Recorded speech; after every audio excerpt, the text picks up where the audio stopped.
존경하고 사랑하는 우리 구독자 여러분 반갑습니다. 여러분의 천만 라디오 천회장입니다. 어느새 또 새벽 시간 다가왔어요. 새벽 6시. 새벽 6시인데 하루도 안 빠지고 지금까지 달려왔습니다. 여러분 얼마나 기특합니까? 제가 오늘이 어떻게 보면 저의 유튜브 생일이네요. 유튜브 생일. 천만전자 생일입니다. 제 생일이 아니고 천만전자 유튜버 생일이에요. 1월 15일에 딱 시작을 했는데 벌써 1월 15일이 돌아왔다는 거죠. 만 3년, 이제 4년 차인데 아주 빡세게 했네요. 빡세게 하루도 안 빠지고. 거의 뭐 기네스북 감 아닙니까? 하루에 한 개도 아니고 그냥 꾸준하게 막 주구장창 떠들어댔습니다. 생일인 만큼 여러분도 참 대단하신 거예요. 제 영상을 하루도 안 빠지고 들어보시는 분들도 참 대단하고, 좀 늦더라도 그리고 아침부터 저녁까지 꼬박꼬박 챙겨 좀 들어주신 분 진심으로 감사의 말씀을 전합니다. 그게 쉽지가 않아요, 여러분. 뭐 제가 영상을 좀 막 이렇게 화려하게 이렇게 할 수 있는 그런 시간적 여유도 없고 그냥 제 보이스로 그냥 떠들어대고 있는 겁니다. 그래도 여러분이 좀 귀엽게 봐주셔서 들어주셔서 진심으로 고마울 뿐이죠. 좀 부족하더라도 여러분이 많이 응원해 주시고, 영상이 그 질을 떠나서 여러분의 멘탈을 위해서 제가 얘기를 하는 거야. 멘탈을 좀 강하게 갖게 만들어주기 위한 하나의 그 도구로서 이제 유튜브라는 이 채널을 활용하는 겁니다. 저는 여러분이 강철 멘탈보다는 다이아몬드 멘탈을 갖고 싶어요. 다이아몬드. 여러분의 다이아몬드 멘탈을 가지게 만들어 주고 싶습니다. 근데 다이아몬드의 그 멘탈을 가진 사람들의 특징이 있어요. 첫 번째는 그 감정 표현에 솔직합니다. 감정 표현. 여러분도 그렇고 저도 그렇고 감정 표현에 솔직해야 돼. 괜히 감정을 숨기기보다는 그냥 그때그때 솔직하게 표현을 해가지고 상처를 키우지 않는 겁니다. 두 번째는 의견이 달라도 납득가는 순간 인정을 합니다. 이 자존심이 상한다는 이유로 합당한 의견을 무시하는 그런 실수는 절대 저지르지 않는다는 거죠. 세 번째는 잘못을 인정하고 사과할 줄 알아야 돼요. 그 잘못을 저질렀다는 것도 미안하다고 이렇게 말하는 것도 부끄럽게 생각하지 않는다. 하여튼 잘못을 인정하고 사과할 줄 알아야 합니다. 네 번째는 상대가 무례해도 나는 예의를 잃지 않는다는 거예요. 상대가 무례하다고 해서 감정적으로 막 흥분하지 않는 겁니다. 오히려 정중한 태도로 상대의 무례함을 깨우쳐 줍시다. 그리고 다섯 번째는 오해를 풀려고 일부러 노력하지 않는 거예요. 누군가 자신을 오해한다고 해도 그것이 진실이 아니라면 알아서 풀릴 거라 믿습니다. 여섯 번째는 남들 시선에 은근히 둔한 겁니다. 남의 시선보단 나의 마음이 더 중요하다고 생각해요. 남의 말에 크게 얽매이지 맙시다. 이런 사람들은 자존감이 높고 마음이 단단한 사람들이라고 합니다. 그리고 이런 단단한 마음은 자기 자신을 향한 믿음과 확신이 있어야만 갖출 수가 있는 거예요. 그래서 남들의 말과 시선보다는 나의 말에 귀를 기울입시다. 나의 말. 그 누구라도 단단한 사람이 될 수 있다는 것을 꼭 기억해 주세요. 알겠죠? 그러면은 또 삼성의 이야기를 한번 해보도록 하겠습니다. 요즘 뭐 다양한 소식들이 들려오고 있던데 스마트폰 관련된 이야기도 있어서 한번 볼게요. 이제 삼성전자의 그 폴더블 폰이 출시됐을 당시에 그 월스트리트 저널의 그 테크 칼럼니스트 조안나 스턴이라는 여자가 이런 말을 했어요. 뭐 접을 거면은 핫도그나 접어라. 그런 얘기를 했는데 아주 골 때리는 여자더라고요. 그러니까 하여튼 갤럭시 Z 폴드에 소세지를 넣은 그 퍼포먼스를 보이면서 삼성 폴더블 폰을 조롱하기도 한 여자였죠. 하지만 이제 더 이상 조롱거리로만 치부할 수 없을 정도로 삼성의 그 폴더블 폰이 또 한 번 진화가 됩니다. 대단한 거죠. 화면을 안쪽으로 접는 그런 그 기존의 구조에서 더 나아가서 이 바깥으로도 접히는 거야. 바깥으로도 접힌다. 애플이 폴더블 폰 출시에 뜸을 들이는 사이에 글로벌 폴더블 폰 시장에서 주도권을 잡은 삼성의 입지가 더 굳어질 것으로 보이고요. 삼성 디스플레이가 9일에서 10일 미국 라스베가스에서 열린 그 CES에서 이 바깥으로 접히는 스마트폰 디스플레이를 소개를 했는데요. 회사가 공식 유튜브에 올린 관련 영상이 국내 누리꾼들 사이에서도 큰 화제가 됐다. 그런 겁니다. 영상에 보면 나와 있네요. 18초 분량의 영상은 In and Out 플립이라는 제목으로 소개되던데 삼성은 Z 플립 시리즈하고 같은 클램쉘 구조의 스마트폰을 안쪽으로 접는가 싶더니 또 바깥으로 뒤집어 접는 모습이 담겼는데 안쪽 바깥쪽으로 360도 접히는 기술입니다. 하여튼 이런 해당 영상을 본 누리꾼들의 반응은 뜨겁죠. 삼성 디스플레이 유튜브하고 온라인상에서는 와 미쳤다, 곧 나오길 기대한다, 이건 인정이다, 이런 반응이 이어졌어요.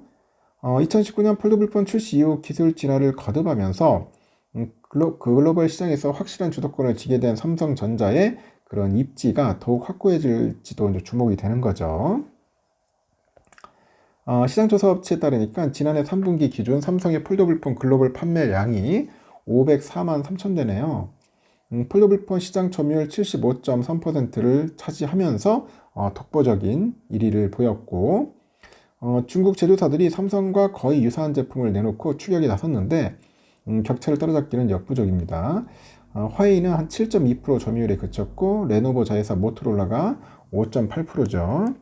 아너가 4.3, 비보가 3.1, 오포 2.8 이렇게 된 것 같아요. 현재 한 자릿수 점유율을 벗어나지 못하네요. 시장에서는 애플의 그 폴더블폰이 등장하기 전까지는 삼성이 독주가 이어질 것 같아요. 애플은 이미 수년 전부터 폴더블폰 출시 가능성이 제기되어 왔는데 아직 뚜렷한 계획은 내놓지 않았습니다. 이 폴더블폰이 스마트폰 시장의 주요 기지로 이제 자리 잡아가고 있잖아요. 그만큼 애플 역시 폴더블폰 출시 행렬에 동참할 수밖에 없을 거다. 업계는 그렇게 내다보고 있다는 겁니다.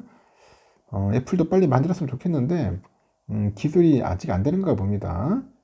조금 시간이 필요할 것 같아요. 제가 전날에도 한번 언급을 했는데 이제 삼성전자가요 그 자체 개발한 이 타이젠 그 OS 운영 체제를 이제 인공지능 로봇의 그 볼리에 적용을 하네요. TV 모니터 가전제품에 이어서 이제 차세대 AI 기기로 활용 범위를 넓히는 것 같습니다. 삼성의 AI 컴패니언 볼리에 타이젠 OS를 적용했다고 하는데 이 볼리는 공 모양의 AI 로봇이에요. AI 로봇인데요. 지난 12일 그 폐막한 CES 2024에 처음으로 공개가 됐습니다.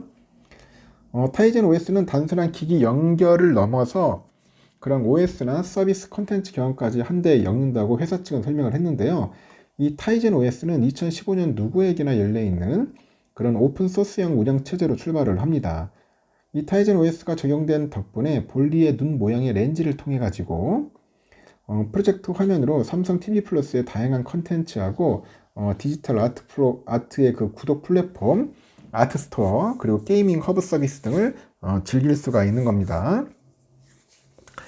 타이젠 OS로 기기를 연결할 때는 강력한 정보와 그런 암호화 기능을 넣었는데 개인정보 유출에 대한 우려 없이 그 편리한 스마트홈 라이프를 즐길 수 있을 거라고 합니다. 타이젠 OS는 삼성 녹스를 통해서 사용자 개인정보를 외부 해킹으로부터 이제 기기를 안전하게 지켜주는 거죠. 안전하게 지켜주고 승인되지 않는 그런 악성의 앱 있죠. 앱하고 피싱 사이트로 있어요. 이 피싱 사이트 등을 자동으로 차단을 합니다. 볼리에 적용된 타이젠 OS는 TV 모니터 가전제품뿐 아니라 다양한 제품에 적용할 수 있다고 합니다. 여러 파트너사와 협력해서 나갈 거라고 하니까 상당히 기대가 되네요. 기대되면 하나씩 합시다. 올해를 이제 고대역폭 메모리 HBM 시장 주도권 확보의 원년으로 이제 삼습니다. 삼성전자가.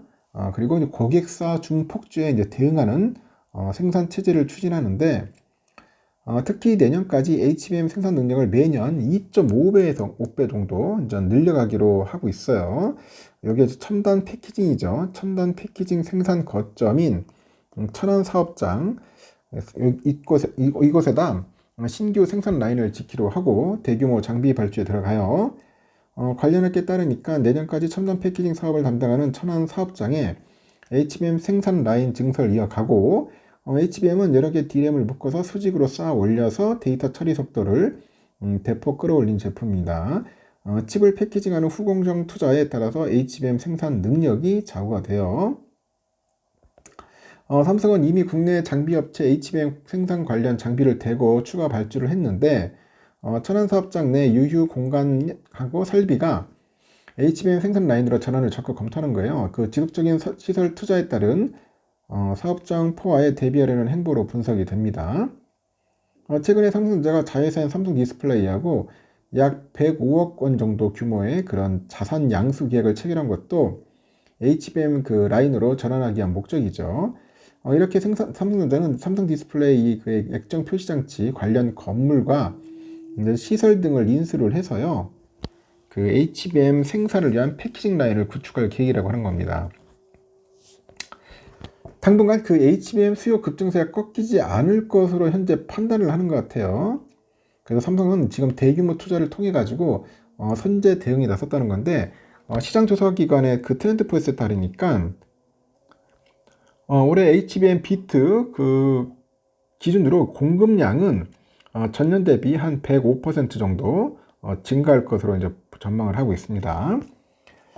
실제요 그 신형 그래픽 처리 장치죠 GPU 이 GPU 출시를 앞둔 엔비디아하고 AMD 등 고객사 주문이 빗발치면서 올해 HBM 물량은 예약 주문이 끝난 것으로 전해지는데 삼성은 올해 HBM 시설 투자 규모를 전년 대비 2.5배 이상 확대하는 데 이어서 내년에도 올해와 비슷한 수준의 그런 투자를 집행할 방침입니다. 투자는 주로 천안사업장 그 라인의 그 신설 등에 집행할 것으로 전망이 되고요. 지난해 생성형 AI 시장 개화 시기 예측에 실패하면서 하이닉스의 HBM 시장 주도권을 내준 전철을 밟지 않겠다. 그런 의지로 이제 해석이 되는 거죠. 업계는 최소 25년까지는 HBM 수요가 공급을 웃돌 것으로 보고 있어요. 삼성은 현재 4세대죠. 그 HBM의 그 HBM3 이거를 양산 중인 가운데 5세대인 HBM3E도 상반기 중 양산해가지고 고객사에 본격적으로 공급할 예정입니다. 업계는 올해 말 삼성의 HBM 생산 능력이 경쟁사를 넘어설 것으로 보는데 키움에 따르니까 그러니까 4분기죠. 4분기 삼성의 그 HBM 최대 생산량은 월 15만에서 한 17만 장 보는 것 같아요. 하이닉스는 월 12만에서 14만 장을 상회할 것으로 예상이 되죠. 그 라인 증설과 장비 반입 등을 마친 후에 올 하반기부터 천안 사업장에서 양산 체제가 구축될 것으로 보이는데요. 그 향후 수년간 HBM 공급이 부족한 가운데 그 삼성의 HBM 제품이 고객사로부터 검증을 성공적으로 마칠 경우에는 이 공급의 우위를 바탕으로 해가지고 시장 점유율을 대폭 끌어올릴 계기를 마련할 것이다. 그렇게 보고 있는 것 같습니다. 하여튼 증권가에서는요, 그 세계 최대 IT 전시회 CES 2024에서 주목받은 AI 이것이 이제 오는 18일 삼성전자 갤럭시 건팩 24를 기점으로 해서 핵심 테마 자리를 이어갈 거다 그렇게 보는데요. 삼성증권은 주간 추천 종목으로 삼성과 하이닉스, 기아를 비롯해서 삼성물산, SDS, 전기, 현대오토에버, 리노공업, LIG, X1, 텔레칩스 등을 제시를 하더라고요. 삼성의 경우는 반도체 업황 턴어라운드하고 AI칩 제조에 투입되는 HBM 고객사 확대 모멘텀 투자 포인트라고 합니다. 계속 강조를 합니다. HBM. 갤럭시 건팩 24도 주요 이벤트예요. 그 AI 기능을 탑재한 갤럭시 스마트폰에 대한 기대감이 반영이 됐는데 기아의 그 고수익성도 높게 평가를 하는 것 같습니다. 요즘 기아도 좀 주가가 좀 오른 것 같은데 하여튼 기아 쪽도 보고 있는 것 같고 유안타도 이른바 온디바이스 AR을 기점으로 삼성전자의 그 디바이스 경영 부문의 경쟁력이 더욱 높아질 거다 그렇게 보고 있고 하나증권도 뭐 삼성전자를 좋게 보고 있는 것 같습니다. 그래서 삼성전자는 뭐 증권사들마다 다들 이제 그 추천 종목으로 선택을 많이 하는가 봐요. 뭐 주가가 좀 많이 좀 지지부진했죠. 정초부터 해가지고 어느 정도 악재는 다 털어놨어요. 좀 약간 비리비리하다가 다시 정신 차리고 이제 슬금슬금 올라갈 겁니다. 외인들이 들어올 것 같고 이제 우선주도 외인주들이 좀 들어올 거예요. 너무 걱정하지 마시고 자신감 잃지 마시고요. 여러분 방향이 중요합니다. 방향 똑바로 정확한 방향을 보고 가야지 뭐 엉뚱한 방향으로 가면 안 되는 거죠. 하여튼 저랑 같이 오래오래 갔으면 좋겠습니다. 힘드신 분들은 그냥 빨리 포기하십시오. 괜히 뭐 시간도 낭비되잖아요. 저는 뭐 3년 전에 여러분에게 막 투자를 하는 게 아닙니다. 기존에 하시는 분들은 한번 끝까지 해보는 거고, 할까 말까 고민하는 분들은 하지 마십시오. 왜냐면 준비가 안 돼 있는 분들한테는 상당히 힘들고 짜증나는 종목일 수 있습니다. 여기까지 하겠습니다. 다음 시간에 뵙도록 해요. 좋은 하루 보내십시오.